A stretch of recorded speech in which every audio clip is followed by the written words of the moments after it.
Welcome to Kavin silver jewellery. இப்போ நம்ம பார்க்குறது பார்த்தீங்கன்னா பியூர் வெள்ளியில் ஒரு 300 மில்லி கோல்டு பாலிஷ் பண்ண தாலி செயினும் தாலி உருக்கள் தான் பார்க்குறோம். இது பார்த்தீங்கன்னா சொக்கரி மீனாட்சி தாலியும் லட்சுமி காசு ப்ளஸ் தாலி செயின் முறுக்கு செயின் பண்ணியிருக்கோம். பொதுவாக வெள்ளியில் பண்ணும்போது கோல்டு பாலிஷ் பண்ணும்போது என்ன ஒரு யூஸ்ஃபுல் அப்படின்னா, நம்ம டெய்லி யூஸ் பண்ணாலும் இந்த ஸ்கின் அரிக்கிறவங்களுக்கு இது அரிக்காது உங்களுக்கு. அதே மாதிரி பார்த்தீங்கன்னா 1 இயர் டெய்லி யூஸ்க்கே இந்த பாலிஷ் வரும். இன்கேஸ் பாலிஷ் போனாலும் உங்களுக்கு அந்த வெள்ளியோட கலர் தான் வருமே தவிர பிளாக் ஆகாது. ஸோ அந்த வெள்ளியோட கலர் நமக்கு ஒரு வெள்ளையாக பியூராக எப்படி இருக்குமோ அதே மாதிரி தான் திரும்ப நமக்கு கிடைக்கும். இந்த மாதிரி தான்.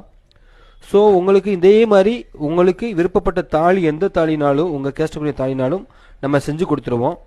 டெய்லி யூஸுக்கே 1 இயர் யூஸ் பண்ணிக்கலாம். வேணும் விருப்பம் இருக்கவங்க கீழே இருக்க வாட்ஸ்அப் நம்பரை தொடர்பு கொள்ளுங்கள். இல்லை கடைக்கு டைரெக்டாக வரணும்னா கவின் சில்வர் ஜுவல்லரி ஒத்தக்கடை